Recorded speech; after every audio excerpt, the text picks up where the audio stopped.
Ya, bien chicos, ¿cómo están? Vamos a empezar con con lo que teníamos que revisar, por favor, la última vez, ¿sí? Vamos a revisar para terminar esta parte de lo que es el tema de inmunología. Ya, bien. Entonces empecemos. La última clase, bueno, la última vez que nos vimos y realizamos la explicación de lo que es la activación de la respuesta inmunológica adaptativa, ¿verdad? O sea, la activación de los linfocitos, del linfocito B, linfocito T y demás. Entonces ahora vamos a empezar a revisar lo que sería antígeno, anticuerpo, y vamos a hablar también lo que es el complemento, ¿sí? Bien, entonces, en relación a lo que es antígeno, el antígeno, como ya les mencionaba anteriormente, es una estructura que tiene la capacidad de estimular la respuesta inmunológica específica, o sea, la respuesta inmunológica adaptativa de un hospedero.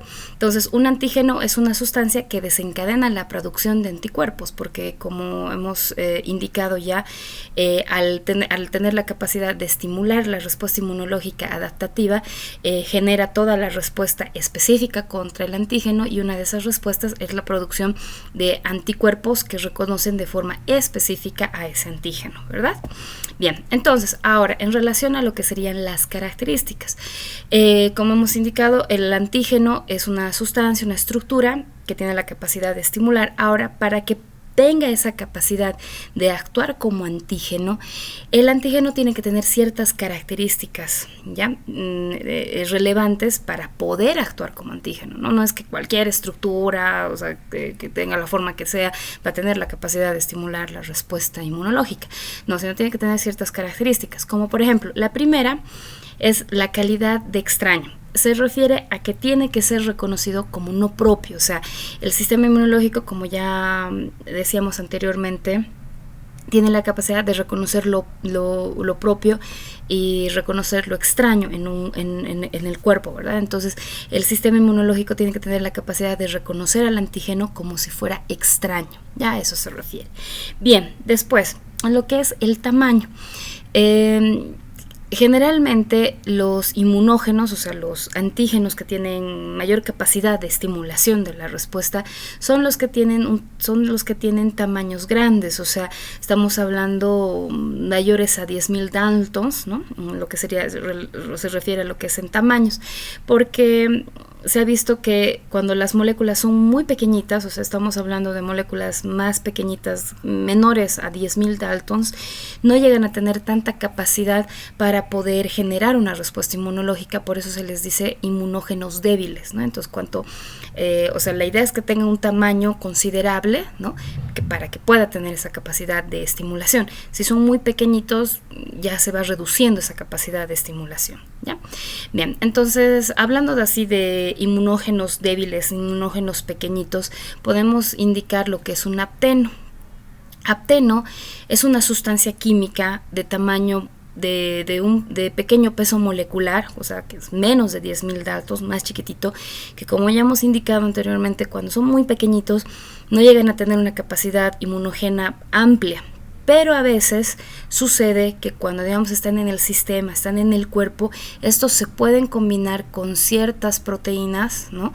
Que al unirse a ellas pueden generar la capacidad de verse un poco más grandes, y así recién poder tener la capacidad de estimular la respuesta inmunológica y poder formarse lo que son los anticuerpos, ¿ya? Entonces, por eso un apteno es una sustancia química de tamaño de peso molecular, de pequeño peso molecular, menor de 10.000 Daltons, que no induce por sí sola la producción de anticuerpos, pero cuando se une con estas proteínas, digamos, que están en el sistema, pueden ayudarlas como si fueran transportadores, o sea, transportadores para aumentar, digamos, el tamaño.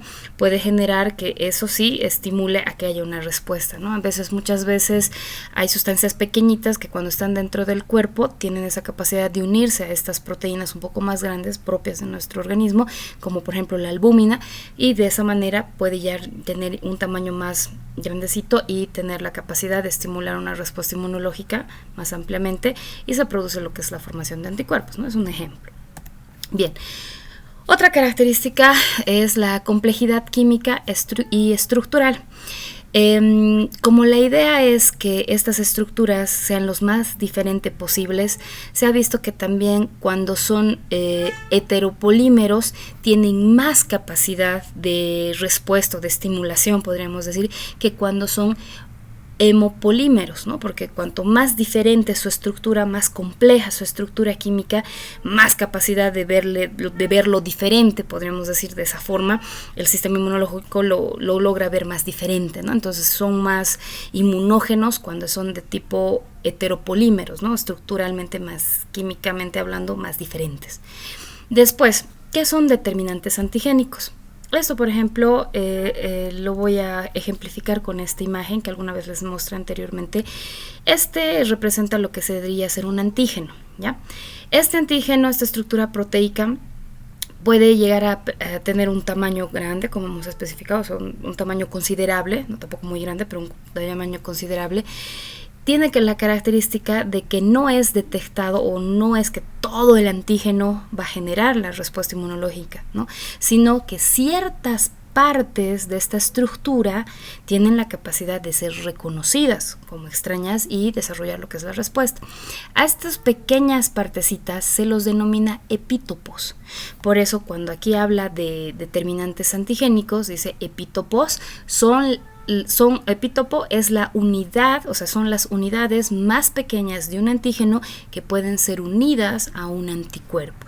Estos son los determinantes antigénicos. Y una respuesta inmunológica, dependiendo, digamos, del hospedero, puede desarrollar la detección de más de un epítopo en un mismo antígeno. O sea, ¿a qué se refiere? Se refiere a que este antígeno puede ser reconocido por diferentes anticuerpos, ¿no? O sea, puede ser reconocido esta partecita por un anticuerpo, esta otra partecita por otro anticuerpo y así sucesivamente. Entonces, a eso se refiere con determinantes antigénicos. Específicamente estoy hablando de los epítopos. Ya, esos son los epítopos, específicamente la partecita que se une de forma directa a lo que sería el anticuerpo, ¿ya? Bien, ahora, constitución genética del hospedero. Esto está relacionado a la capacidad de respuesta inmunológica que tiene una persona que está directamente relacionada con su composición genética. O sea, ¿a qué se refiere? A pesar de que nosotros somos individuos de la misma especie, nuestra capacidad de respuesta inmunitaria varía dependiendo de una u otra persona porque está muy relacionada con las características genéticas de cada ser vivo, o sea, de cada persona, ¿sí? O sea, por ejemplo, dice, dos cepas de la misma especie, digamos, dos personas de la misma especie de seres humanos, digamos, de nosotros, pueden responder de manera diferente a un mismo antígeno. Para que más o menos me entiendan, les voy a dar un ejemplo. En este caso tenemos este antígeno, ¿verdad? Entonces vamos a dar el ejemplo de la comparación con dos personas. Vamos a poner yo y una persona y otra persona, ¿ya? Vamos a decir la persona X. Esta persona X, en relación a este antígeno, cuando él tiene contacto con ese antígeno, su sistema inmunológico, por sus características genéticas, va a tener la capacidad de poder reconocer, vamos a dar un ejemplo, 5 epítopos en este mismo antígeno. ¿Entienden? Entonces va a reconocer va a reconocer este otro y este otro. O sea, 5 diferentes epítopes en el mismo antígeno. Eso quiere decir que su respuesta inmunológica va a poder desarrollar, digamos, una respuesta específica para esos 5 lugares diferentes de ese mismo antígeno. Mientras que yo, por mis características genéticas, si me pongo en contacto con el mismo antígeno, puede ser que mi respuesta sea diferente en el sentido, digamos, que sea más o menos. Vamos a dar el ejemplo de que sea menos. Yo solo reconozco 3 epítopes, mientras que el otro reconoce 5, ¿verdad? Entonces, si yo reconozco solo 3, reconozco este y reconozco este, por mis características genéticas en relación a mi respuesta, entre esta persona X y yo, él va a tener más capacidad de respuesta inmunológica que yo. Por eso también de ahí viene que no todas las personas reaccionan de la misma manera a las mismas infecciones. Hay personas que llegan a tener más susceptibilidad a procesos infecciosos que otros. O sea, hay personas que se enferman más, hay personas que no se enferman tanto, ¿verdad? Eso depende mucho de su capacidad de respuesta. A eso se refiere. Por eso también cuando hablamos de infecciones, tenemos que pensar en muchos factores cuando se habla en relación al desarrollo del proceso infeccioso. O sea, no solo depende de que esté presente el patógeno, de que esté multiplicándose en el cuerpo, sino también depende de la respuesta de la persona. Si la persona tiene una muy buena respuesta inmunológica, tiene capacidad de generar una muy buena defensa, entonces esa persona, si digamos se va a desarrollar el proceso infeccioso en él, no va a desarrollar una enfermedad tan seria, ¿me entienden? Mientras que otra persona donde su respuesta es mucho menor, no tiene tanta capacidad de desarrollar una respuesta eficiente y demás, entonces esa persona va a tener más susceptibilidad a que si se enferma con ese mismo agente biológico, genere una enfermedad más severa. A eso se refiere. Por eso está netamente relacionado. Y sí, les comenté, me acuerdo, en algún momento les dije, la parte inmunológica está muy relacionada a la característica genética de cada hospedero, ¿no? De ahí viene la susceptibilidad, son más susceptibles, menos susceptibles, y también hay otros factores, ¿no? Como que ya tenga enfermedades previas o condiciones previas, ¿no? Antes del proceso infeccioso, pero netamente es la característica genética, cuando estamos hablando de constitución genética del hospedero para el desarrollo de la respuesta inmunológica, ¿sí? Bien. Otra característica es la dosificación, vía de administración y momento oportuno para la administración del antígeno. O sea, ¿qué quiere decir esto? Está más relacionado, bueno, básicamente se está refiriendo a la capacidad de inmunización. Se refiere a al ingreso del antígeno en el hospedero, ¿no? O sea, no solamente el desarrollo de la respuesta va a depender de las características genéticas, sino también puede depender de otras cosas, y a eso se refiere esta parte. Por ejemplo, ustedes saben que el ingreso de los agentes biológicos pueden darse por diferentes vías. No es lo mismo la vía respiratoria que la vía digestiva, la vía genitourinaria, no es igual. Sus características ambientales de esas zonas llegan a tener diferencias, ¿verdad? No es lo mismo la vía parenteral, o sea, tienen diferencias. Por eso dice que el grado de la respuesta inmunitaria, ¿no?, en relación a la administración y a la dosis también puede variar, ¿no? Porque dice aquí, el grado de la respuesta inmunitaria depende de la cantidad de antígeno, o sea, el inóculo que se dice, ¿no? O sea, la cantidad. Si todo el tiempo está en contacto con el mismo agente, si todo el tiempo, o sea, va a tener más contacto, más capacidad de respuesta, o si va a tener un contacto, una cantidad mucho más pequeña del antígeno, o sea, no va a desarrollar una respuesta tan amplia. A eso se refiere, ¿ya? Entonces se puede mejorarse esta respuesta al definir dosis. Por ejemplo, si tú tienes contacto con un agente patógeno, digamos, tienes contacto con el antígeno por primera vez, vas a generar una respuesta, ¿verdad? Esa respuesta ya va a estar presente en tu cuerpo, y la segunda vez va a hacer que esa respuesta sea mucho más eficiente. Una tercera, una cuarta, una quinta, pues hace que te vuelvas pues inmune a ese tipo de agente biológico, porque ya todo el tiempo lo estás teniendo en contacto. Entonces a eso se refiere este apartado. Depende mucho de la vía de administración, ¿verdad? O sea, por dónde ingresa el agente biológico. Si va a ser por vía respiratoria, si va a ser por vía parenteral, por vía digestiva, ¿no? Por las características. Después depende de la cantidad de inóculo, depende de la cantidad de agente biológico que esté ingresando con la cantidad de antígenos, ¿verdad? Y también depende las veces que hayas tenido contacto con ese agente. Entonces, eso hace que la respuesta puede ser mejor o sea, mucho más amplificada, más eficiente. A eso se refiere. Y esto está bastante relacionado, por ejemplo, esto lo estudian mucho para la parte de las vacunas, de la vacunación, ¿no? La vacunación, por ejemplo, hay vacunas que tienen mucha más eficiencia cuando son administradas por vía oral o cuando son administradas por vía parenteral o por vía subcutánea, ¿verdad? Y también está relacionado mucho con las dosis, ¿no? Con los refuerzos, para que la respuesta sea mucho más eficiente, más rápida, a eso se refiere, ¿ya? Entonces, estas son las características de lo que sería un antígeno. Ahora vamos a hablar de lo que son las características del anticuerpo. Anticuerpo, o también conocido como inmunoglobulina, ¿sí? ¿Qué son las inmunoglobulinas? ¿Qué son los anticuerpos? Se forman en primer lugar gracias a la activación de los linfocitos B, que ya hemos explicado. Les muestro, solamente para que recuerden lo que habíamos hablado. ¿Se acuerdan esto? Cuando hemos hablado de la maduración de los linfocitos B, ¿no?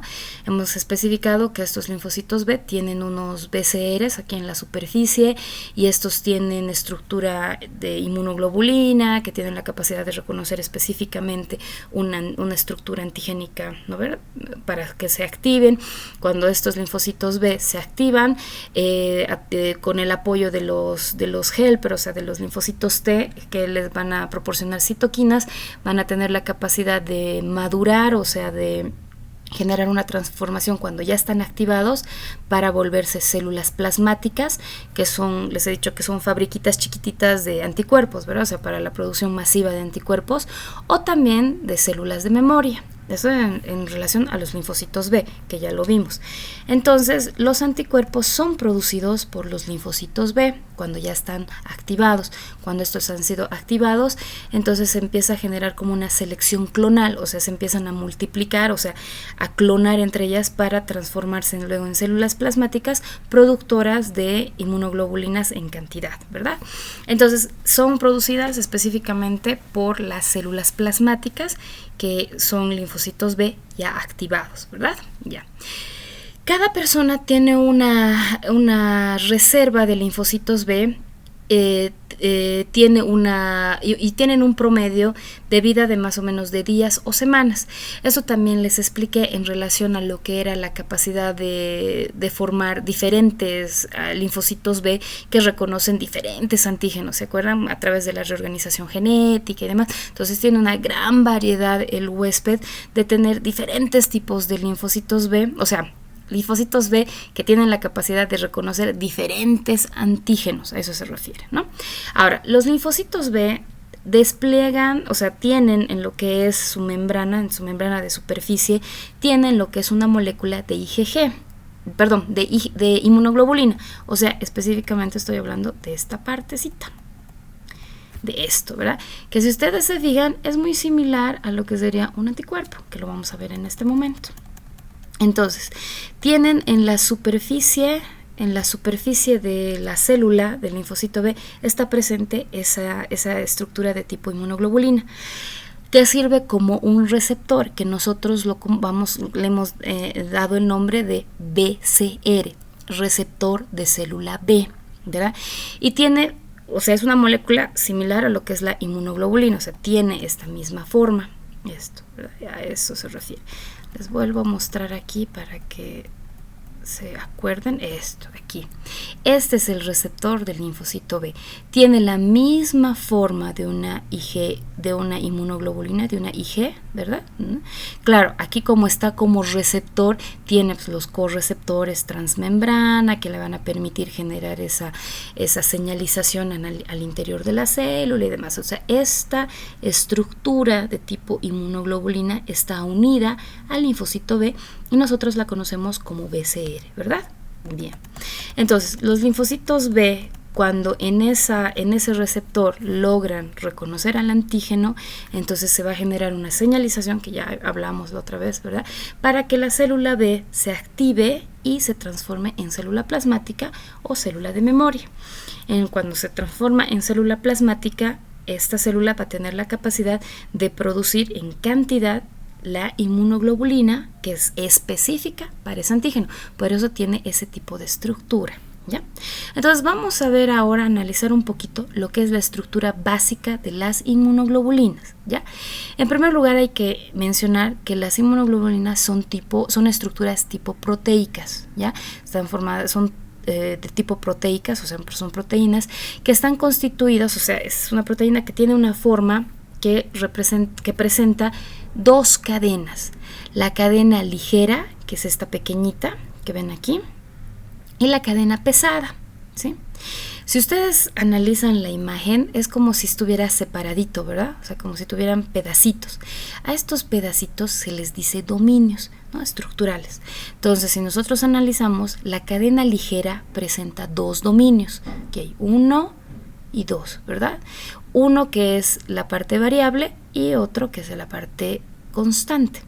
Y en la cadena pesada también tiene o sea, tiene como dos partes. En la parte variable tiene un dominio, ¿no? Y en la parte constante llega a presentar 4 dominios. 1, 2, 3, 4 dominios, ¿sí? Bien. Ahora, hablando de las partes constante, variable, ¿a qué se refiere? Si nosotros analizamos toda esta parte que está dibujadita aquí abajo, en toda esta estructura de aquí, tiene la letra C, quiere decir que esta es la fracción constante de la inmunoglobulina. Se le dice constante porque estructuralmente tiene mucha similitud todos los anticuerpos. En esa misma partecita son muy similares en estructura, pero a pesar de que son muy similares en su estructura, se ha visto que llegan a tener diferencias. Por eso las inmunoglobulinas, o sea, los anticuerpos, se clasifican en 5 tipos diferentes, ¿ya? Entonces dice, la cadena H son distintas para cada uno de los 5 tipos de inmunoglobulinas. A pesar de que son fracciones bastante conservadas, tienen diferencias que han permitido clasificar a las inmunoglobulinas en 5 grupos. Tenemos el dominio gamma, que es más que todo en lo que sería la inmunoglobulina G. El dominio mu, que es más que todo en la inmunoglobulina M. El dominio alfa, que es en la inmunoglobulina A. El dominio delta, que es en la inmunoglobulina D. Y el dominio epsilon, que es en la inmunoglobulina E. ¿Sí? Entonces esa característica tiene esta parte de aquí abajo, ¿no? De la fracción constante, ¿sí? Aparte también, si ustedes se fijan, de aquí para arriba, estas están representadas con la letra B. Esta es la parte variable, lo que se conoce como dominio variable, ¿ya?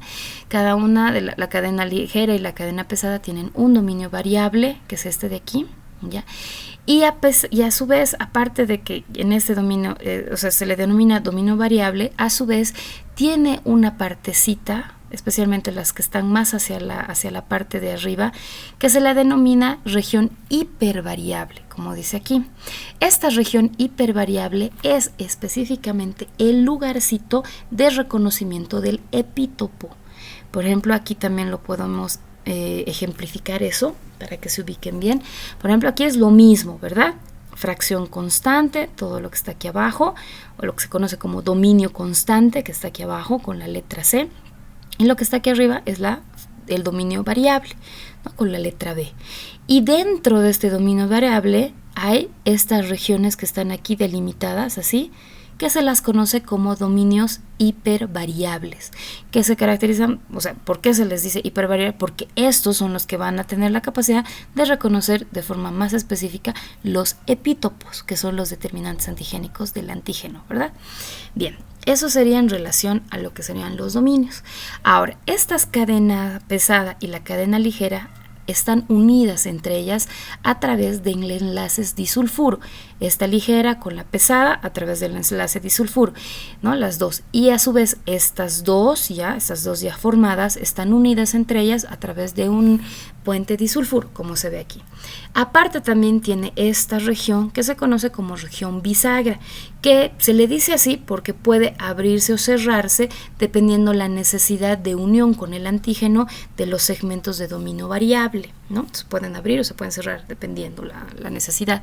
Entonces, esta es la característica. Aquí, por ejemplo, está representado el antígeno, que tiene la capacidad de reconocer el anticuerpo lo reconoce a través de su dominio variable, ¿verdad? Bien.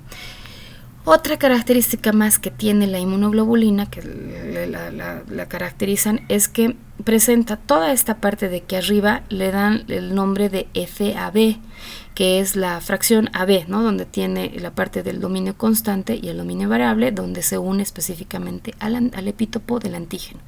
Y la parte de aquí abajo, esta patita, es como una patita, ¿verdad?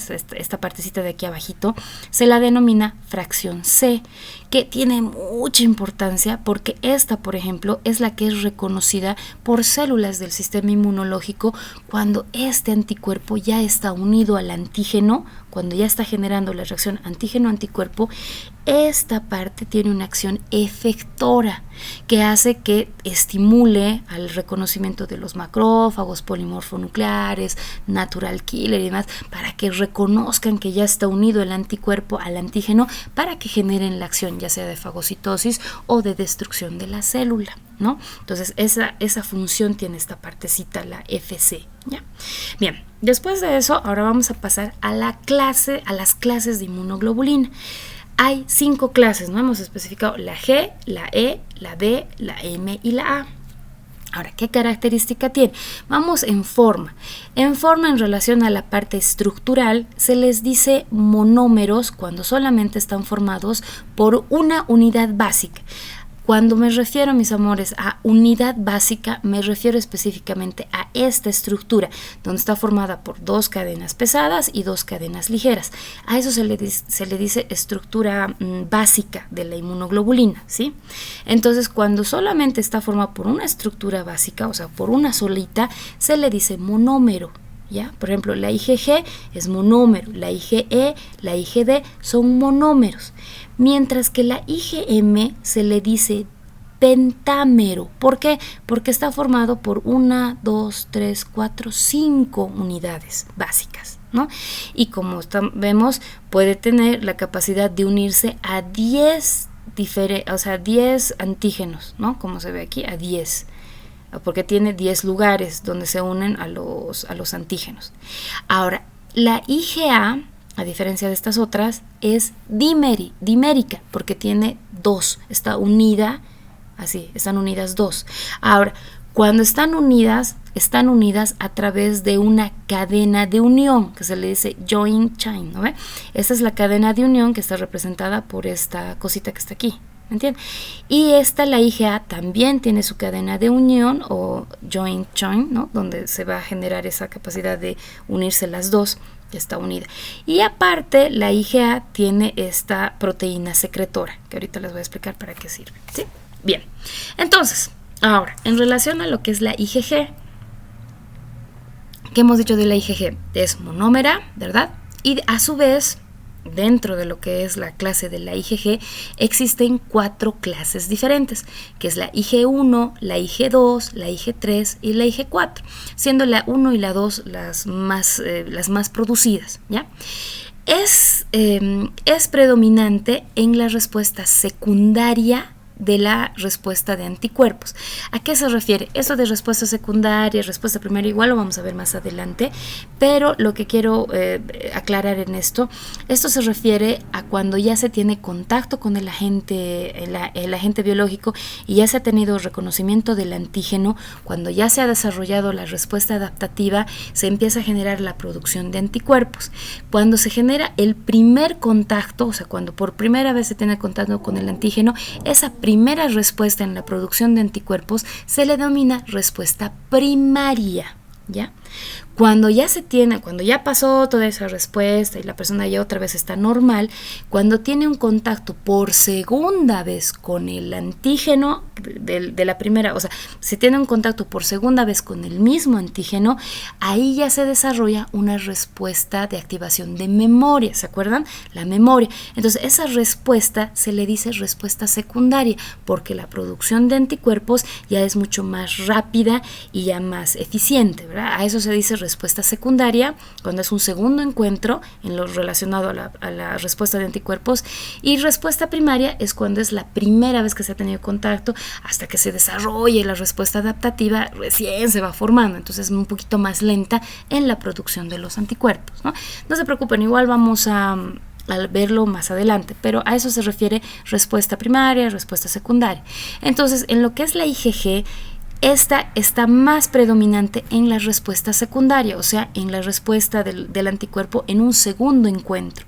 Se produce en más cantidad, es mucho más eficiente en la detección del antígeno y demás, y constituye un elemento de defensa muy importante, especialmente contra infecciones, contra bacterias y virus, ¿ya?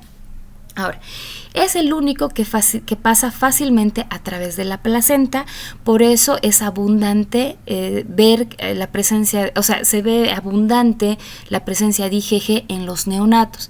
Esto era lo que se acuerdan que les mencioné de la inmunización pasiva, ¿verdad? O sea, la mamá forma ya los anticuerpos, ¿no? Digamos, anticuerpos de tipo IgG específicos, y estos ya le puede pasar a través de la placenta al neonato, al recién nacido, ¿verdad? Ya lo tiene, ¿no? Porque lo va pasando la madre al producto. Ahora, tenemos lo que es la IgG1, que constituye el 65%, es la más abundante, es la que más se produce, y la IgG2 está dirigida contra antígenos de tipo polisacáridos, más específicamente hablando de la cápsula, ¿no? Por ejemplo, cuando hay bacterias que son encapsuladas, las características polisacáridas de esa estructura que pueden actuar como antígenos estimulan a la producción de la IgG, pero de tipo 2, a eso se refiere, ¿ya? Bien, ahora pasaremos con la IgM. La IgM, hemos dicho que es la pentamérica, ¿verdad? Es la pentamérica, tiene en total 10 sitios de unión con el antígeno y se caracteriza, a diferencia de la IgG, que es la representante de la respuesta inmunitaria primaria. O sea, cuando se tiene el primer contacto con el antígeno, la primera inmunoglobulina que se produce es la IgM. Ya después, posteriormente, se produce la IgG. ¿Entienden? A eso se refiere, ¿no? Esta es más predominante en la inmunidad, en la respuesta primaria de la inmunidad adaptativa, ¿ya? En la producción de anticuerpos. Ahora, es la inmunoglobulina más eficiente en relación en lo que es la aglutinación. Y esto tiene lógica, ¿verdad? Como tiene tantos sitios de unión, tiene más capacidad de captar a más antígenos y de esa manera generar una reacción o un efecto de tipo aglutinación, que es como una forma de contingencia que hace, ¿verdad? Hasta que se desarrolle más eficientemente la producción de IgG, que llegan a ser más específicas y eficientes. Ahora, es más efectiva en lo que es la aglutinación, fijación del complemento y en otras reacciones de antígeno-anticuerpo, ¿ya? También importa en la defensa contra bacterias y contra virus. Entonces podemos decir hasta este momento que las inmunoglobulinas que tienen más respuesta, o mejor dicho, que actúan más en infecciones bacterianas e infecciones virales, son la IgM y la IgG. Ahora, en momentos diferentes tienen más o menos capacidad, eso sí varía, pero las que son más importantes en la defensa contra bacterias y virus son la IgM y la IgG, ¿ya? Ahora, la IgA.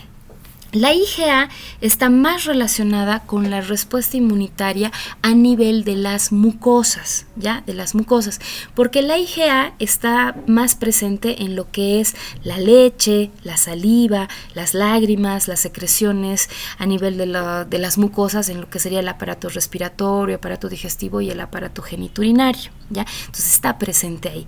Ahora, por estar presente a nivel de lo que son las mucosas, se la denomina inmunoglobulina secretora, que tiene una capacidad de proteger las mucosas de los ataques tanto de virus como de bacterias, pero estas específicamente a nivel de las mucosas. Por eso también relacionar un poquito esta proteína secretora. Porque si ustedes saben, no es que no hay IgE a nivel del plasma, sí hay, pero la producción a nivel del plasma es muy bajita, es menos del 16%. Las que más están abundantes son la IgG y la IgM, ¿ya?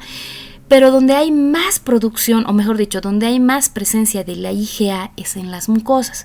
Entonces, como en las mucosas hay enzimas proteolíticas y demás, si estaría solita así la IgA, tendría más riesgo de ser degradada. Por eso, esta proteína secretora le genera como una envoltura alrededor del sitio de enlace, o sea, del sitio de la cadena de la cadena de unión, ¿no? De esta chain, de joint chain, ¿verdad? Joint chain, entonces la cadena de unión, esa la cubre, o sea, la envuelve completamente esta proteína secretora para darle más estabilidad y que pueda actuar, o sea, y que pueda permanecer más estable a nivel de lo que son las mucosas y pueda tener una acción plena en esa zona. Por eso esta IgA se la conoce como IgA secretora, porque está a nivel de las mucosas, ¿ya? Presenta también dos subunidades, que es la IgA1 y la IgA2, ¿ya? Bien. Tenemos después la IgE. La IgE, primero, tiene más participación en infecciones de tipo helmínticas, más de tipo parasitarias, especialmente en contra formas larvarias de los helmintos. Cuando se genera este tipo de infecciones, la inmunoglobulina que más se produce es la IgE, porque tiene esa característica de reconocimiento más específicamente para este tipo de patógenos, ¿ya? Porque no se acuerdan que les hablaba, les decía, por ejemplo, para el ataque de este tipo de formas larvarias, macrófagos, fagocitos no van y fagocitan. Los que tienen más capacidad de ataque son los eosinófilos, ¿verdad? Los eosinófilos. Entonces los eosinófilos llegan a ser más activados por las IgEs, ¿no? De forma más específica, los eosinófilos son activados por las IgEs en contra de formas larvarias de tipo helmínticas, ¿no? Esa es una de las funciones relacionadas a lo que es la IgE. También se la ha relacionado a la IgE con la respuesta alérgica inmediata, o sea, lo que se conoce como anafilaxis, en personas con estas respuestas de tipo, es un tipo de hipersensibilidad mediada por anticuerpos, que lo vamos a explicar de forma más específica cuando veamos hipersensibilidad, ¿ya? Entonces solamente lo tenemos ahí. En relación a la IgE, podemos decir que está más relacionada con infecciones helmínticas, ¿no? Para estimulación de los eosinófilos, para ataque de este tipo de formas parasitarias, ¿no? De formas patógenas. Bien, ahora tenemos la IgD. La IgD es la inmunoglobulina que está más específicamente a nivel de la superficie de los linfocitos B. Cuando hemos visto esta, para que recuerden lo que ya habíamos mostrado, aquí cuando hemos hablado de los linfocitos B, hemos dicho que los BCRs, estas tienen formas de inmunoglobulinas, ¿verdad? Entonces generalmente es la IgM o la IgD, esa forma la que está ahí presente. Y la IgD específicamente es la que más está presente en este tipo de lugar, o sea, a nivel de la superficie de los linfocitos B. Y cuando está en la superficie es el BCR, que tiene la capacidad de reconocer al antígeno para la activación del linfocito B y la producción de células plasmáticas. Esa es básicamente la función principal de este tipo de inmunoglobulina. Por eso generalmente la IgD separadita como las otras inmunoglobulinas, se encuentra en concentraciones muy bajitas en el plasma. En el suero aparecen cantidades muy bajitas, así separada. Más bien donde más se encuentra es en la superficie de los linfocitos B, que es básicamente el lugar donde tienen una función mucho más específica, ¿verdad? A eso se refiere, ¿ya? Actualmente no está bien dilucidado la función de la IgD solita, cuando está separadita. No se sabe exactamente para qué tiene, o sea, qué función específica tiene, pero sí se sabe que cuando está en la superficie de los linfocitos B, tiene una acción más de receptor y tiene para la activación de los linfocitos B. Esa es la función principal, ¿ya? Bien, entonces en relación a las características, este cuadrito nos va a dar como un resumen, ¿no? Por ejemplo, la IgM, hemos dicho, la pentamérica, está más relacionada con la respuesta primaria en relación a la respuesta de anticuerpos, ¿verdad? Cuando ya se está haciendo la producción de los anticuerpos. O sea, la IgM es la inmunoglobulina que primero se produce, es la primera en producirse cuando se tiene el primer contacto con el antígeno, a eso se refiere, ¿ya? La IgG más bien es la que se produce más cuando se tiene un segundo encuentro, cuando ya se habla de la memoria, ¿ya?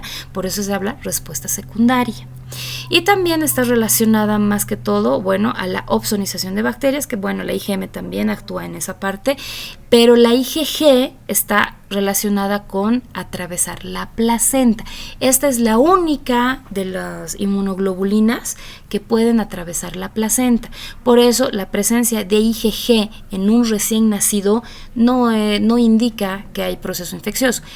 Otra cosa sería si tú en un recién nacido encuentras inmunoglobulina M, o sea, IgM, ahí sí tú puedes decir que sí se está generando un proceso infeccioso, porque esta no está pasada a través de la madre, esta ya la produce el bebé.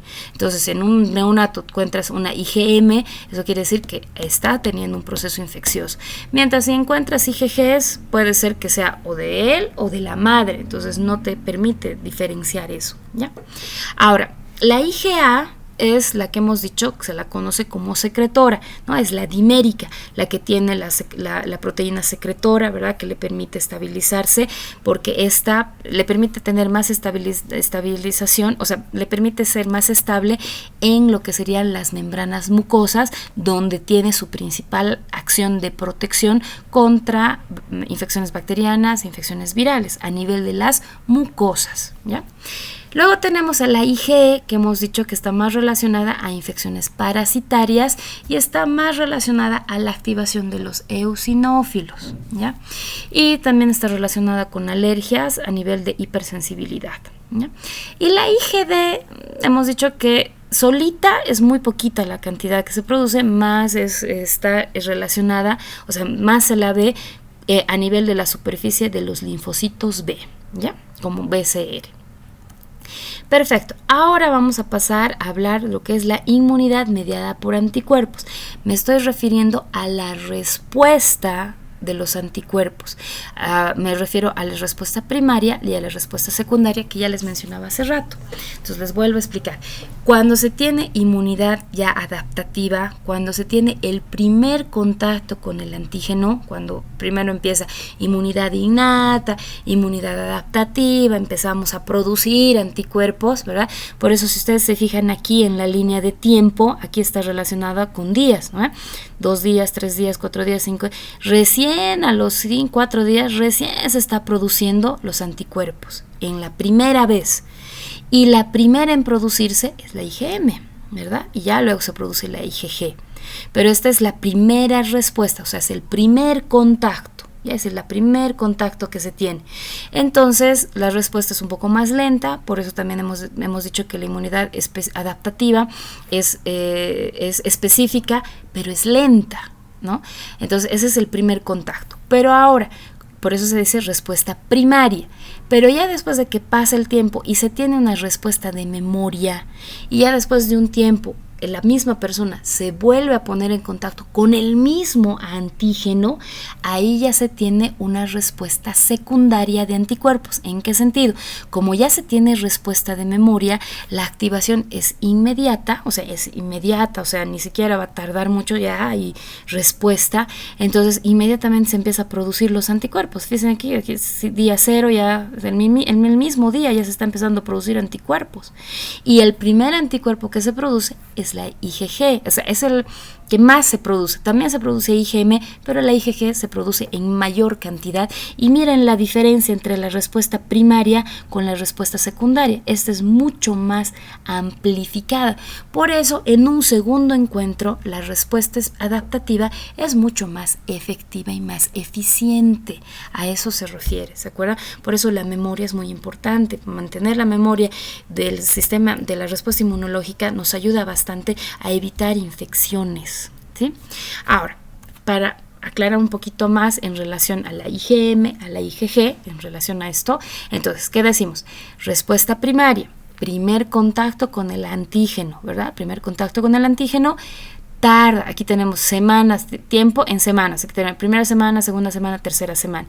Si se fijan, el primer contacto con estimulación inicial con el antígeno, ¿verdad? Estimulación inicial, primer contacto con el antígeno, inmunidad innata, tiene que pasar, todavía tiene procesamiento del antígeno, presentación del antígeno, activa, hasta que pase todo eso va a pasar unos cuantos días. Cuando ya hay respuesta específica, o sea, respuesta adaptativa, ya se va a empezar a producir anticuerpos. Entonces, el primer anticuerpo que se produce es la IgM, como se ve aquí. Se produce hasta cierta concentración y llega hasta un tope, hasta donde se va a producir, hasta que se empieza a generar una diferenciación en las células plasmáticas y ya dejan de producir IgM y generan como un cambio para, en vez de producir IgM, producir IgG, que es mucho más eficiente y efectiva con la detección de los anticuerpos, de la detección de los antígenos. Entonces cambia la IgM, o sea, la IgM se produce hasta un cierto tope, hasta el momento de que se va a empezar a producir la IgG. Cuando ya se empieza a producir la IgG, entonces ya deja de producirse IgM y su concentración va bajando, pero la que se va manteniendo es la IgG. Y esta es la que tiene una respuesta mucho más eficiente en relación a la detección de los antígenos. Por eso esta permanece más tiempo y se queda ahí. Esta es la respuesta primaria de lo que sería la respuesta de anticuerpos. Esta es en el primer contacto, ya pasa. Si esta persona, después de un tiempo, cuando ya tiene la memoria, porque esto es cuando ya tiene la memoria, cuando ya ha desarrollado inmunidad adaptativa y ya tiene la memoria, en un segundo contacto, cuando tenga una estimulación secundaria con el mismo antígeno, entonces la respuesta ya va a ser casi inmediata. Fíjense, respuesta secundaria. Entonces la producción de anticuerpos ya casi es en el mismo día, ¿no? Ni bien tenga contacto con el antígeno, ya sus anticuerpos van a empezar a producirse.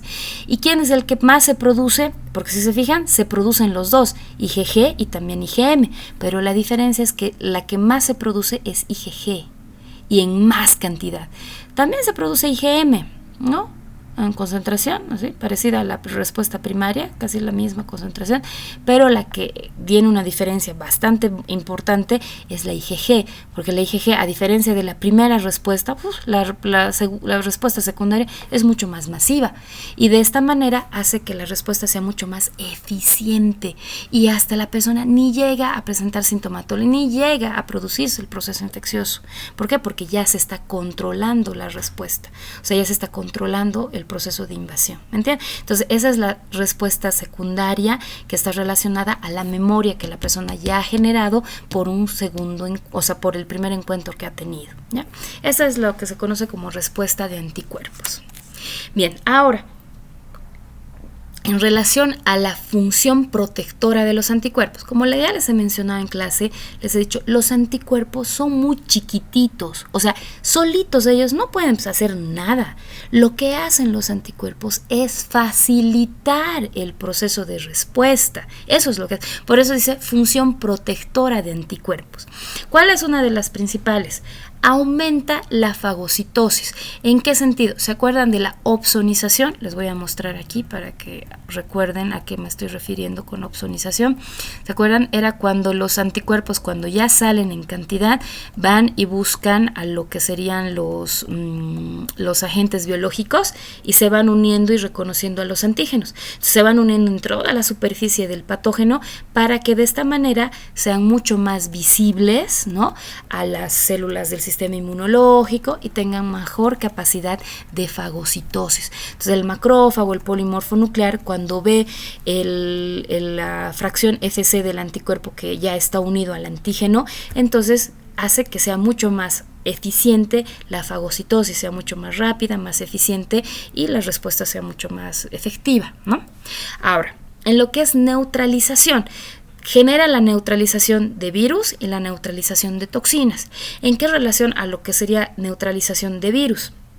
Por ejemplo, aquí en esta imagen, les voy a mostrar, aquí tenemos una célula humana y aquí tenemos un virus que es el virus del SARS-CoV-2, ¿ya?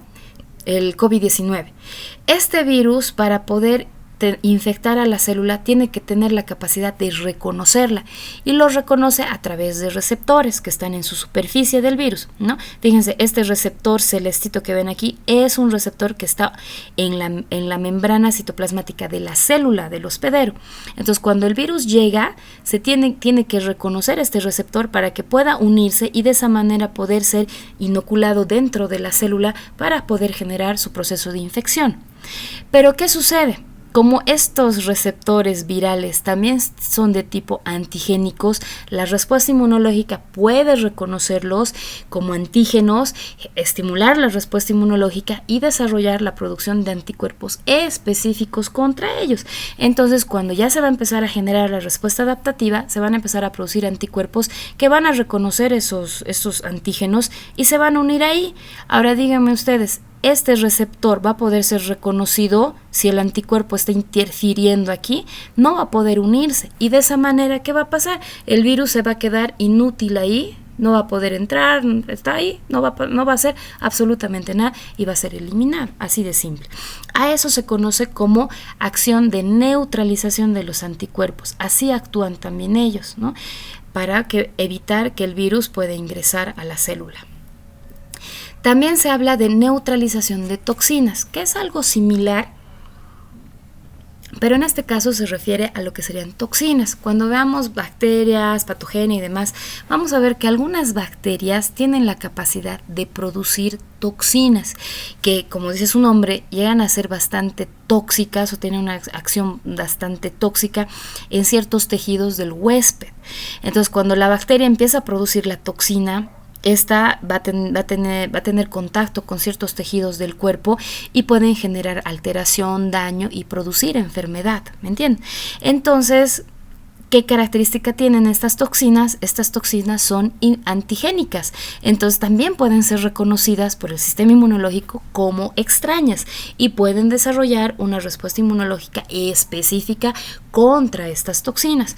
Entonces hacen exactamente lo mismo. Cuando ya se producen los anticuerpos, estos anticuerpos van a ir a reconocer a la toxina como antígeno, se va a unir a ella, y como ya la han encubierto, la han envuelto, como se ve aquí, hace que la toxina, como no puede unirse al tejido, sea inútil y no pueda hacer su acción tóxica, ¿no?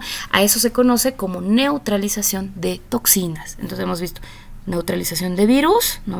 Y neutralización de toxinas. Esa es otra función que tienen los anticuerpos.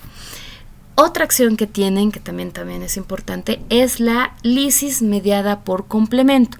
Se refiere a que el complejo antígeno-anticuerpo, él solito, o sea, el complejo antígeno-anticuerpo tiene la capacidad de activar la vía del complemento, pero específicamente la vía clásica. Hasta ahí nomás lo voy a dejar, porque esto vamos a ver más adelante en lo que es complemento, ¿ya? Entonces, a eso se refiere. Tiene la capacidad de activar la vía clásica del complemento. La reacción antígeno-anticuerpos, el anticuerpo tiene esa capacidad de activar la vía del complemento por vía clásica. Ahora, otra función que tienen los anticuerpos es que tienen citotoxicidad celular mediada de anticuerpos. Quiere decir que estimulan al reconocimiento, ¿no?, de lo extraño, o sea, de lo que está mal, digamos, de células infectadas por virus, células dañadas y demás, llegan a dar la capacidad de que sean reconocidas estas células por células citotóxicas, como por ejemplo polimorfonucleares, macrófagos, células de tipo natural killer, que al reconocer los anticuerpos en la superficie de estas células, lo que van a hacer es generarle la lisis, o sea, generarle acción de tipo citotoxicidad, ¿no? Entonces agarran y generan la fagocitosis, o puede ser a través de la alteración o de la activación de apoptosis, como el natural killer, a la célula para genere su destrucción, ¿no? O sea, por eso dice, genera un marcaje para las células citolíticas que provocan su destrucción, ¿no?, que serían los linfocitos natural killer, un macrófago o un neutrófilo, como se ve ahí en la imagen, ¿ya? Bien, también en este caso, también mencionar que, por ejemplo, ¿se acuerdan del anticuerpo IgE? En este caso también marcan, pero en estos llegan a marcar lo que son parásitos de tipo helmintos, como por ejemplo está mostrando en la imagen. Aquí tenemos un parásito que es mucho más grandecito que una bacteria, ¿verdad? Entonces este eosinófilo, que vendría a estar representado por no tiene la capacidad pues, de fagocitar, es muy grande, ¿no? Pero lo que hace el eosinófilo al reconocer la IgE colocada en la superficie, así ya en reacción antígeno-anticuerpo, reconoce la fracción Fc, el eosinófilo, y lo que hace es más bien liberar gránulos que está dentro, que contiene dentro el eosinófilo, hacia afuera, que tienen acción tóxica sobre la superficie del parásito, y de esa manera llegan a tener esa acción en contra de este tipo de agentes patógenos, ¿no? Por eso decíamos que la IgE está más relacionada a infecciones parasitarias de tipo helmínticas relacionadas a la estimulación de los eosinófilos, ¿ya? Eso es. Bien, entonces este es un resumen de lo que acabamos de ver de los anticuerpos. Tienen capacidad de neutralización de virus, neutralización de toxinas, tienen la capacidad de opsonizar para mejorar la fagocitosis, tienen la capacidad de generar citotoxicidad dependiente de anticuerpos, activación de la vía del complemento, específicamente estamos hablando de la vía clásica, y también capacidad de estimular la reacción inflamatoria, específicamente hablando de la IgE, pero eso más relacionado a alergia, ¿no? Bien, entonces ese sería el resumen de las inmunoglobulinas en relación a sus funciones, a sus características. Bien, ahora vamos a hablar de lo que es el complemento. El complemento es un sistema maravilloso que tiene una capacidad de ataque bastante importante, ¿ya? ¿Qué es el complemento? Vamos en primero a indicar qué es y luego vamos a ver cómo se va activando, ¿ya?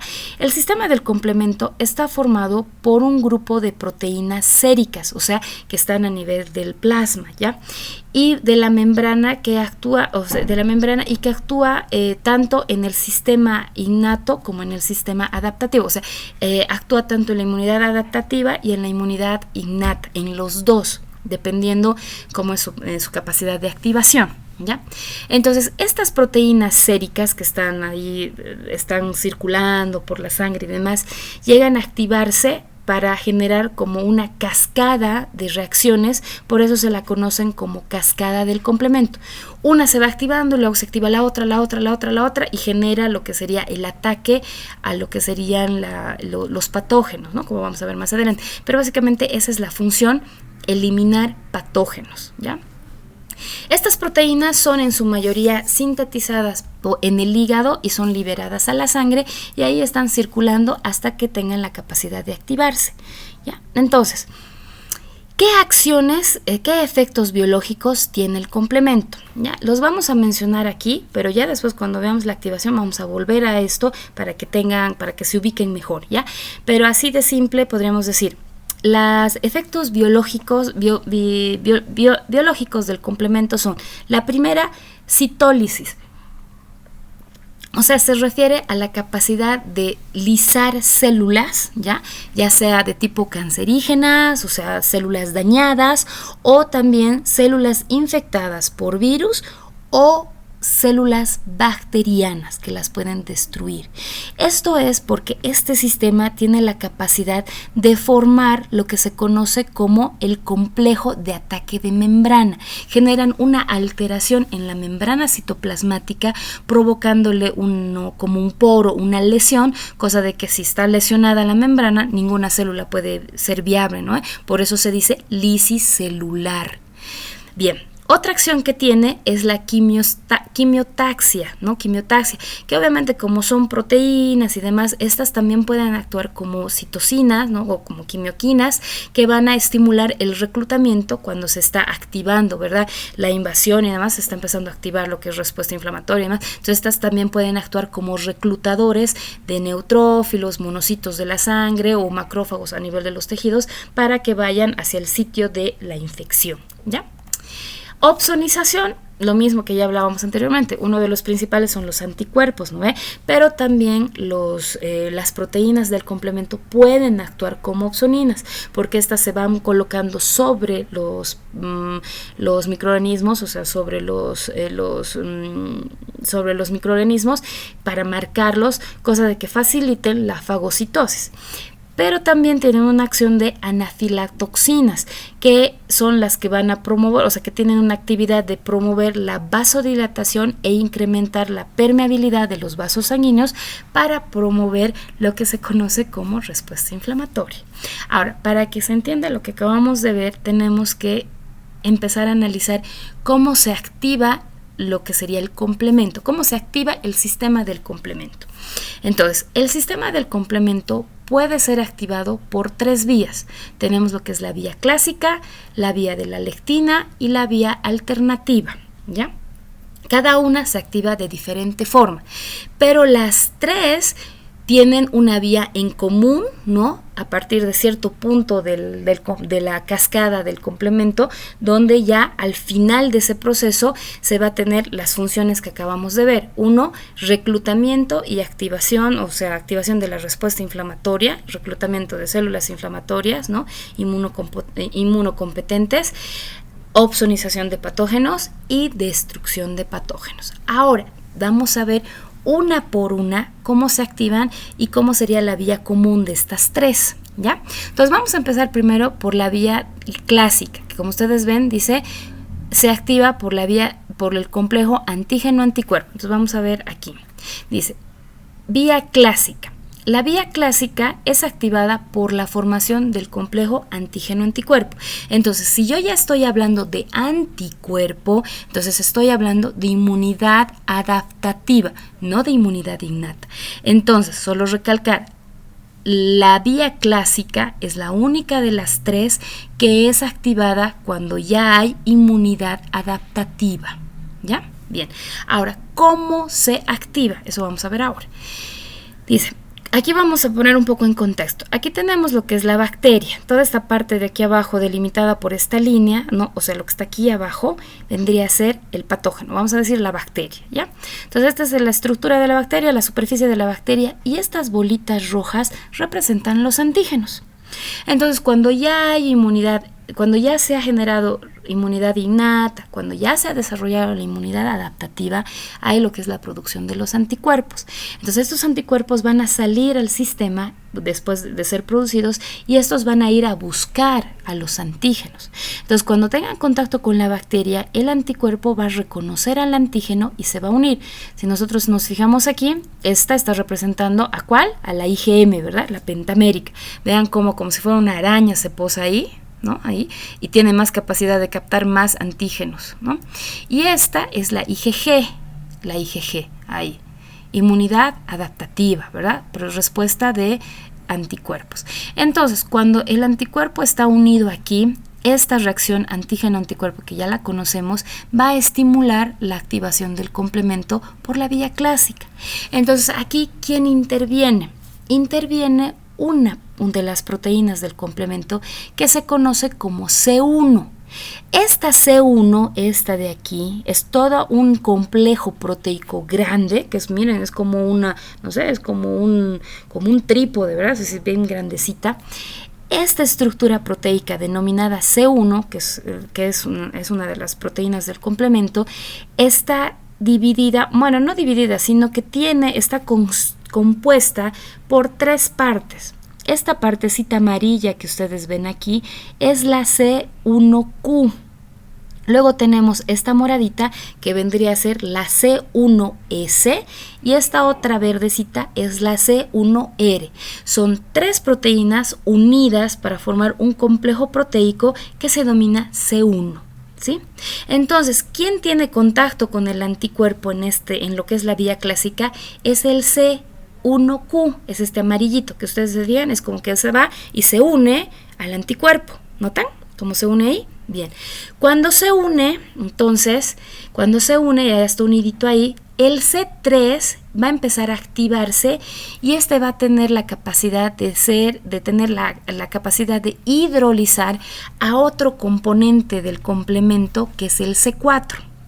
Lo hidroliza, o sea, lo separa, aquí se une, se acerca al C4 y este C1S tiene la capacidad de separarlo en 2 partes.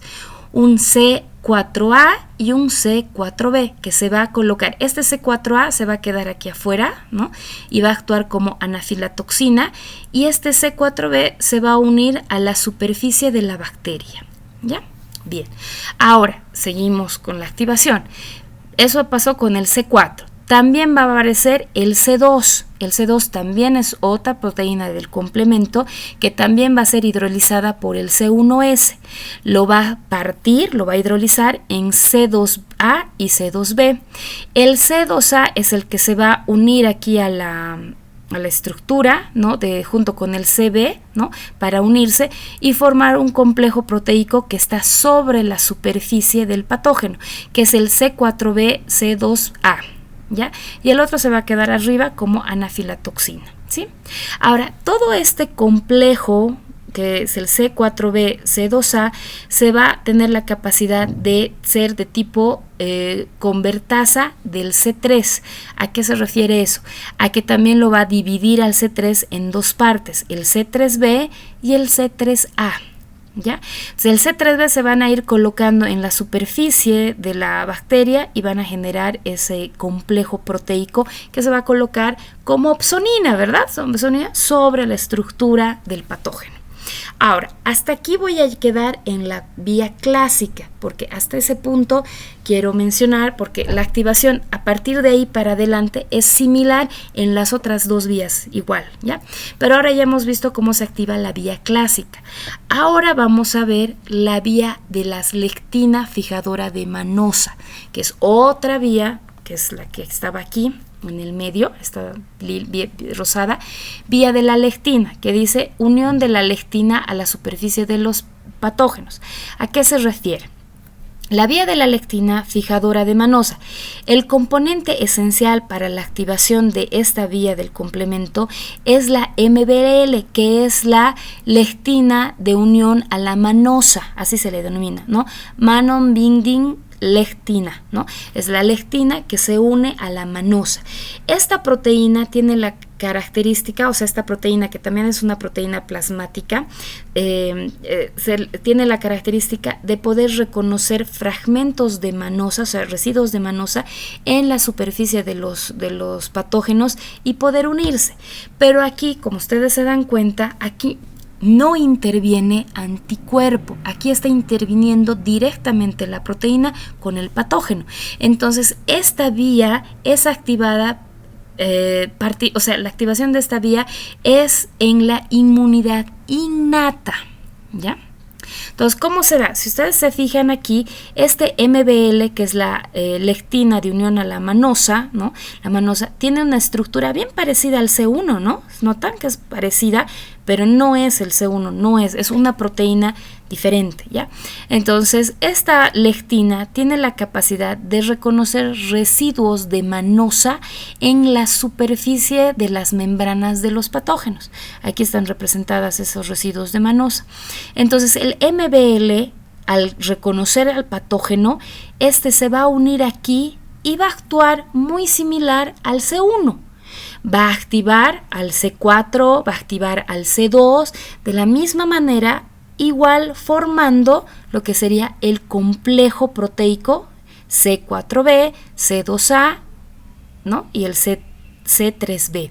Lo mismo, que este va a ser el C3 convertasa, ¿verdad? Que tiene la capacidad de dividir al C3. Entonces, si se fijan, las dos llegan a lo mismo. La vía clásica y la vía de las lectinas llegan al mismo producto, ¿no? A este complejo, pero lo hacen por vías diferentes. La clásica lo hace a través de la activación del anticuerpo con el C1, mientras que la vía de la lectina lo hace directamente al unirse la lectina a los residuos de manosa y activar directamente al C4, C2, ¿no?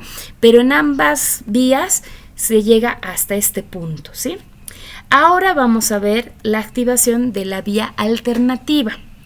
En lo que es la vía alternativa, esta es un poco más directa, ¿ya? Dice, se activa directamente por la unión del componente C3 del complemento a las superficies de los microorganismos. Y esta también, como aquí no hay nada, no tiene nada que ver anticuerpo ni nada, o sea, es directamente el microorganismo con el complejo, ¿no? Con el complemento, esta también participa en la inmunidad innata, ¿ya? Entonces, ¿cómo lo hace? En las superficies de las bacterias, ya hemos hablado de eso también, hay ciertas estructuras que son específicas de los microorganismos, ¿no? Con los PAMs, ¿se acuerdan, no?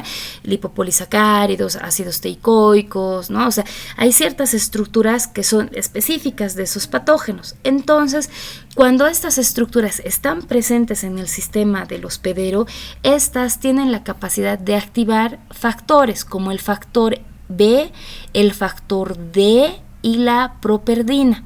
Cuando ya son estos tres factores activados, estos hacen que se hidrolice el C3 y se separe en C3b y C3a, ¿verdad? Y se va a quedar, el C3b se va a unir al factor B, ¿no? A la properdina, y va a formar este complejo que se conoce como C3b, B, porque es el complejo, el factor B más la capacidad de la properdina, ¿verdad? O sea, y del factor D, todas esas reacciones que se han generado para formar ese complejo, que si nosotros nos fijamos es similar a la convertasa que ya se ha formado en las anteriores vías. Entonces, en resumen de lo que acabamos de ver, vamos a decir, vía clásica y vía de las lectinas, ¿verdad? Al activarse, las dos van a generar el complejo proteico que está en la superficie, que es el C4b, C2a, unido al C3b, que esto tiene la capacidad de conocerse como C3 convertasa. Pero esto es por la vía de la clásica o vía de las lectinas, ¿verdad? Mientras que en la vía alternativa, la C3b convertasa está formada por el C3b, BB, que es el factor B, el factor D y la properdina, para que se forme ese complejo que igual está sobre la superficie del patógeno. En ambos casos, estos complejos proteicos se los considera C3 convertasa, que tiene la capacidad de seguir cortando de seguir cortando los complementos 3, el C3, lo sigue cortando, lo sigue hidrolizando para que estos se vayan colocando sobre la superficie del patógeno. Por eso dice, esta convertasa del C3b convertasa va a hacer que el C3b tenga la capacidad de activar como C5 convertasa, o sea, tiene la capacidad de hidrolizar al C5. Y a partir de este punto para adelante, las tres vías hacen exactamente lo mismo, por eso se dice vía común. Entonces volvemos a recalcar, esta parte, el C4b, C2a, C3b, se forma por dos vías, por la vía clásica, que se activa en la inmunidad adaptativa por la unión antígeno-anticuerpo, ¿verdad? Reconocimiento de los anticuerpos. Y la vía de las lectinas, que es netamente por la capacidad de unión de la lectina a los residuos de manosa que están en los patógenos, ¿verdad? Pero esa es la C3 convertasa. Mientras que la C3b convertasa de esta, que es la C3b-BB, es la que se ha formado en la vía alternativa del complemento, ¿verdad? Que hemos dicho que está relacionada directamente por la capacidad de reconocimiento de los patógenos, directamente por el complemento. Entonces ya las tres vías que hayan llegado a la C3 convertasa tienen la capacidad de hidrolizar recién el C5, que lo van a dividir en C5a y C5b, que se va a colocar también sobre la superficie del patógeno. Entonces, en este punto, el C5b, como ven aquí, es este celestito, se va a colocar en la superficie del patógeno y este va a tener la capacidad de unirse a otros elementos del complemento como el C6, ¿verdad? Que es este aquí, se va a unir aquí. Luego el C7, que es este rosadito y que se va a unir aquí. Y este complejo ya así formado va a atraer al C8, que si ustedes se fijan ya es una proteína que ya va a tener capacidad de penetrar, ¿qué cosa? La membrana del patógeno aquí. Cuando ya penetró la membrana del patógeno, todo este complejo va a poder llamar al C9, que es otra proteína del complemento, pero que estaba ya con esta activación de este complejo de proteínas, esta va a empezar a acomodarse, como ya va a haber un ingreso en lo que es la membrana citoplasmática, va a empezar a acomodarse y va a formar un hueco en la membrana citoplasmática del patógeno. Va a formar un poro. A eso se lo conoce como ¿cómo se llama este? Complejo de ataque de membrana, que es el CAM, complejo de ataque de membrana, que es a través de la formación de este poro. Por eso es representación esquemática del poro formado por el CAM, que es el complejo de ataque de membrana. Si tú le haces un poro a la membrana citoplasmática de la bacteria, del patógeno, se va a morir, pues, ¿verdad? O sea, se va a destruir porque va a salirse todo por el poro y la bacteria no va a poder hacer nada y se va a destruir. Por eso la vía del complemento tiene una de sus funciones principales es destruir a estos agentes patógenos a través de la citólisis, o sea, destruye a la célula al formarse este poro a nivel de la membrana, ¿sí? Bien, entonces, en resumen, ¿qué hemos dicho? La vía del complemento tiene el sistema del complemento tiene 3 vías de activación alternas, ¿no? La vía clásica, que es netamente en inmunidad adaptativa, y la vía de las lectinas y la vía alternativa, que estas dos se activan en la inmunidad innata, ¿sí? Al inicio. Entonces, la vía clásica es a través de la activación del antígeno anticuerpo, ¿verdad? Con el C1 que activa al C2, al C4 y al C2. Mientras que la vía de unión de las lectinas lo hace a través de la MBL, que reconoce los residuos de manosa en los patógenos y se une directamente a ellos, y cuando está unido a ellos recién puede activar el C4 y el C2. Por eso estas dos, su convertasa, su C3 convertasa es similar, ¿verdad? Es la que hemos dicho aquí, C4b, C2a, C3b. Esa es la C3 convertasa. Mientras que la convertasa de la vía alternativa es diferente, porque esta es activada por el factor B, el factor D y la proverdina, que es el C3b, BB, ¿no ve? Esa es la C3b convertasa. Entonces ya cuando forman la C3b convertasa de las diferentes formas, ahí recién se activa el C3, que luego va a tener la capacidad de activar el C5, que luego se va a unir al C6, al C7, al C8, que ya va a penetrar la membrana, y luego con varias unidades de C9 va a empezar a formar lo que es el poro para el complejo ataque de membrana, ¿verdad? Para hacer la destrucción del patógeno. Y al final tenemos que la activación, o sea, las acciones, los efectos es citólisis, ya sabemos por qué, por la formación del complejo de ataque de membrana. Quimiotaxia y anafilatoxinas, ¿por qué? Porque las que están separaditas, los fragmentos, especialmente los fragmentos de tipo A, son los que se van a quedar arriba y van a actuar como quimiosinas, ¿no? Que van a estimular el reclutamiento, y también actúan como anafilotoxinas, promoviendo la vasodilatación, el incremento de la permeabilidad vascular y promoviendo lo que es la respuesta inflamatoria. Y todas actúan como opsoninas, porque ya al estar unidas, activadas en la superficie del patógeno, el macrófago polimorfonuclear que pase por ahí directamente va a activarse y va a fagocitar. Entonces, al final, ¿qué estamos viendo?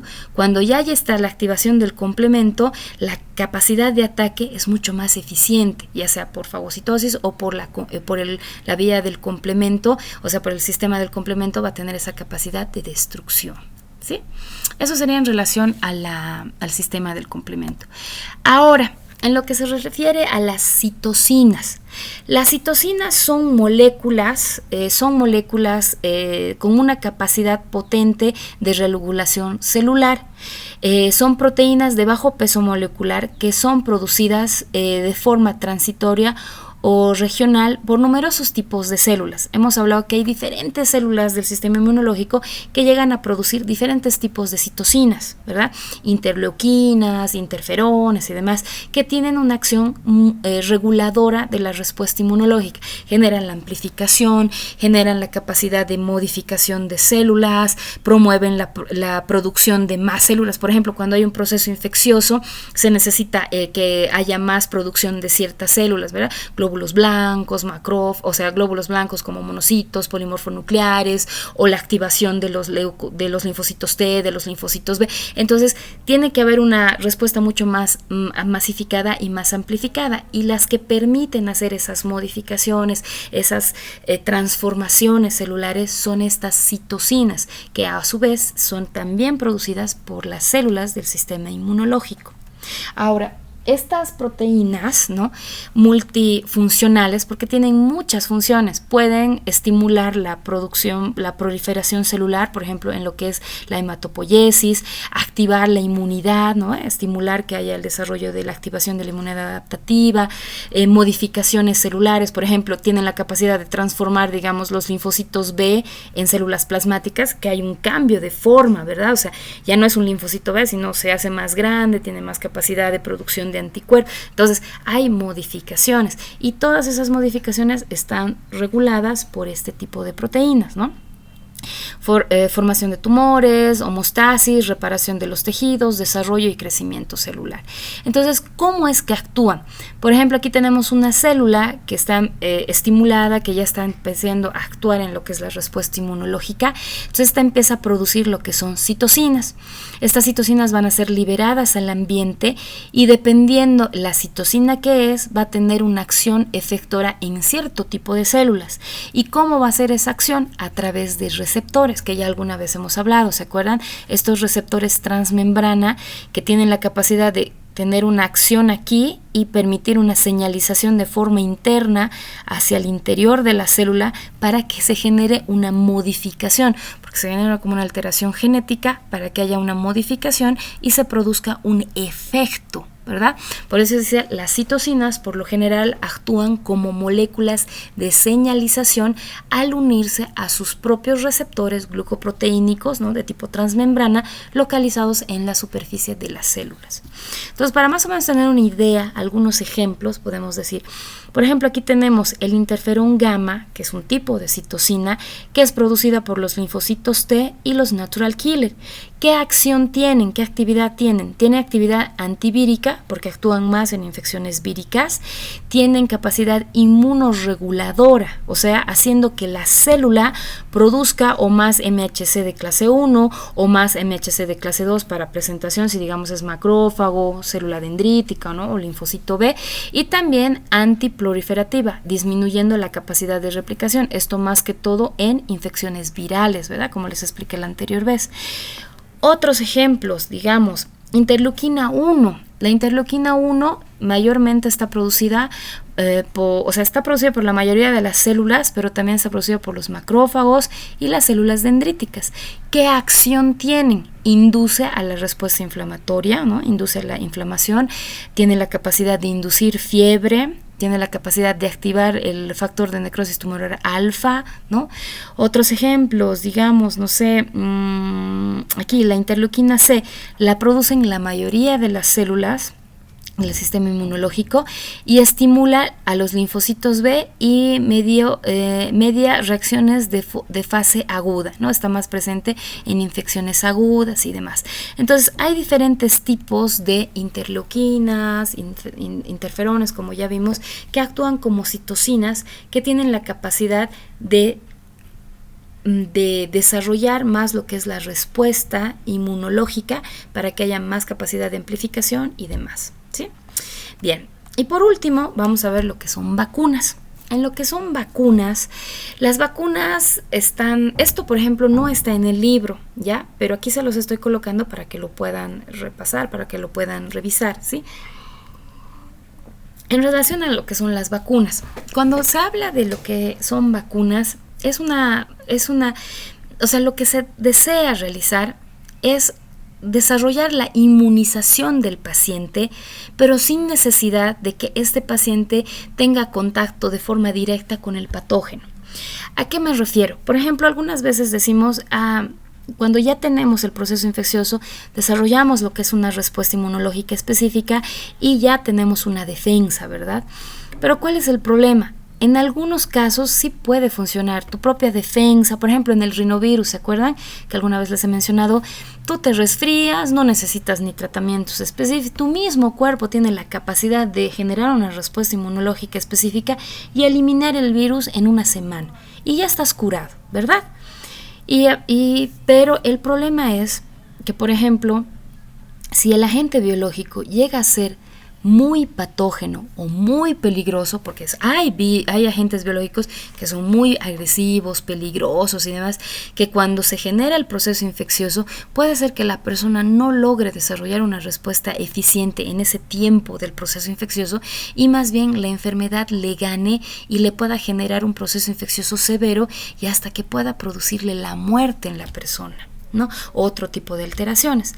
Entonces, para prevenir eso, si se puede desarrollar una capacidad de respuesta sin necesidad de que la persona se ponga en contacto con el patógeno, sería mucho mejor, ¿verdad? Entonces, ese es el objetivo de la vacunación. Pero lastimosamente, como ustedes saben, la vacunación no es para todos los agentes biológicos, sería pues una belleza. Y lo malo que ni siquiera es, pues, que sí hay una inmunización y la inmunización es para toda la vida. No, tampoco es así. En algunos casos sí, la inmunización te puede proteger por mucho tiempo, digamos 10, 8 años, pero en la mayoría de los casos solo es por un tiempo cortito, ¿me entienden? Pero aún así, la parte de la vacunación tiene mucha importancia porque ayuda mucho a disminuir la capacidad de estos agentes patógenos de desarrollar enfermedades graves y provocar muerte en la población, ¿ya? Entonces, ¿qué son las vacunas? Las vacunas son productos biológicos, es decir, que son virus, bacterias o partes o productos de estas que se aplican a la persona para generar la capacidad de respuesta inmunológica para el desarrollo de una respuesta específica. Por eso se habla de inmunización. ¿Sí? Bien, entonces, en lo que se refiere a las vacunas, hay 4 tipos principales de vacunas: las vacunas vivas atenuadas, las vacunas inactivadas, las vacunas de subunidades, recombinantes, polisacáridas y combinadas, y las vacunas con toxoides, ¿ya? ¿A qué se refiere? Vamos a empezar con las vacunas vivas atenuadas. Las vacunas vivas atenuadas utilizan una forma debilitada o atenuada del agente patógeno. O sea, puede ser virus o bacteria, o sea, viva, que tiene capacidad de multiplicación, pero que no tiene la capacidad de patogenización completa, o sea, no tiene capacidad patogénica completa, no tiene capacidad de desarrollar la enfermedad. Esto se logra procesando este tipo de agentes con ciertas sustancias químicas, haciéndoles más débiles, haciéndoles que no tengan la capacidad de desarrollar un proceso infeccioso como tal, pero como están vivas y pero están debilitadas, al estar presentes dentro del hospedero van a estimular la respuesta inmunológica, ¿verdad? Eso es la facilidad que tienen estas. Entonces, dado que estas vacunas son tan similares a la infección natural, pero sin esa probabilidad de producir enfermedad, obvio, ¿verdad? Entonces pueden desarrollar una respuesta inmunológica mucho más fuerte, ¿ya?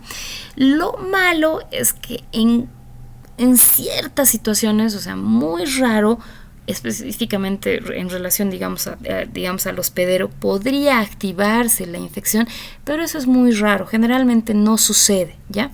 Y ayuda bastante a desarrollar respuesta inmunitaria fuerte y de larga duración, ¿ya? Y no llega a necesitarse, a lo mucho llega a necesitarse 1 o 2 dosis para el desarrollo de una inmunización bien amplia, ¿sí? Entonces no requiere refuerzos, no requiere el refuerzo con dosis, con más dosis, ¿no? Simplemente 1 o 2 dosis es suficiente para desarrollar una buena inmunización.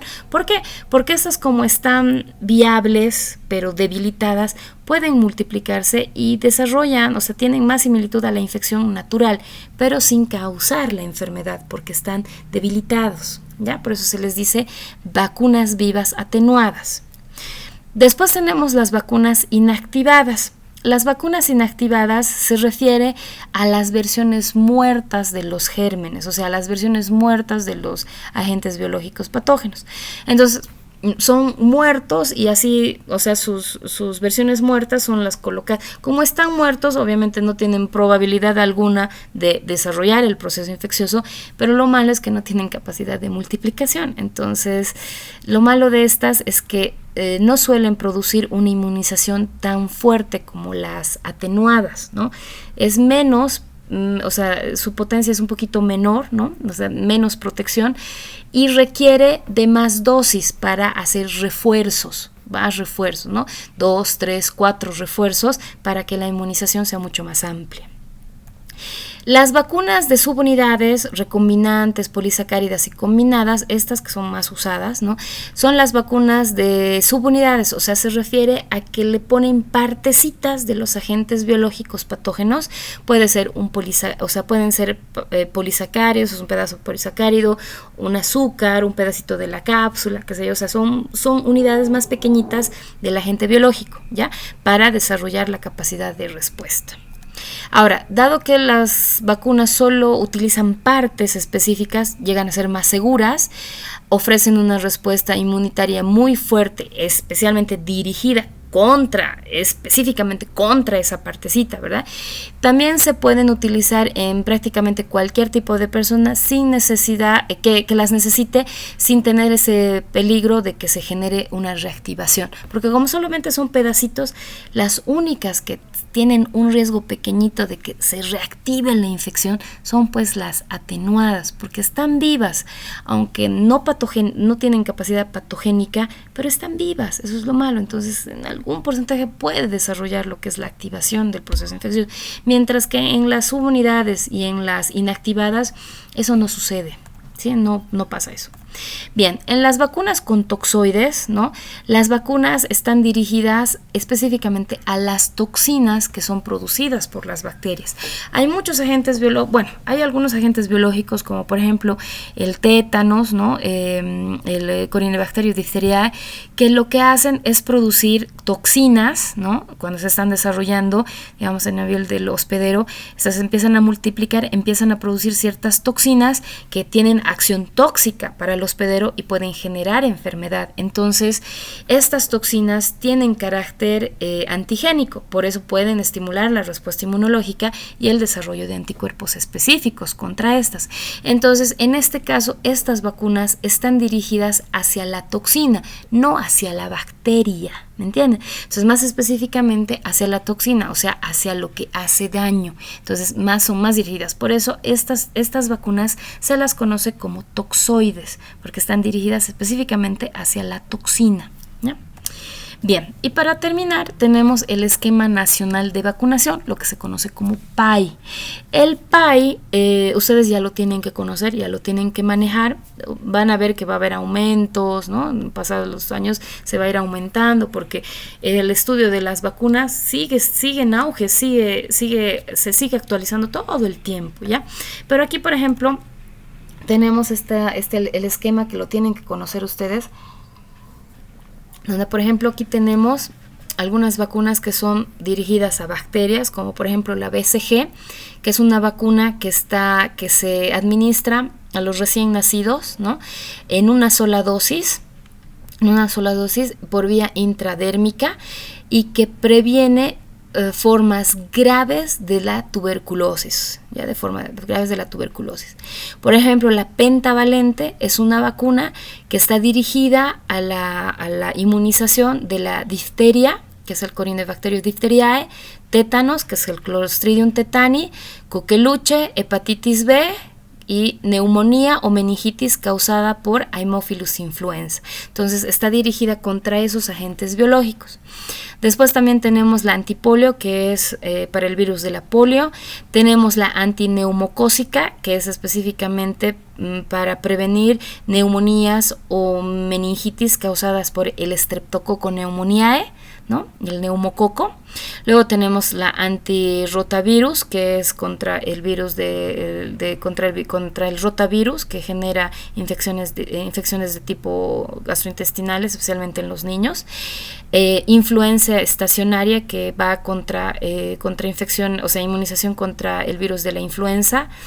Luego tenemos el SRP, que es una vacuna que va en contra, que está diseñada para la inmunización del sarampión, rubiola y de la parotiditis, que los tres son virus.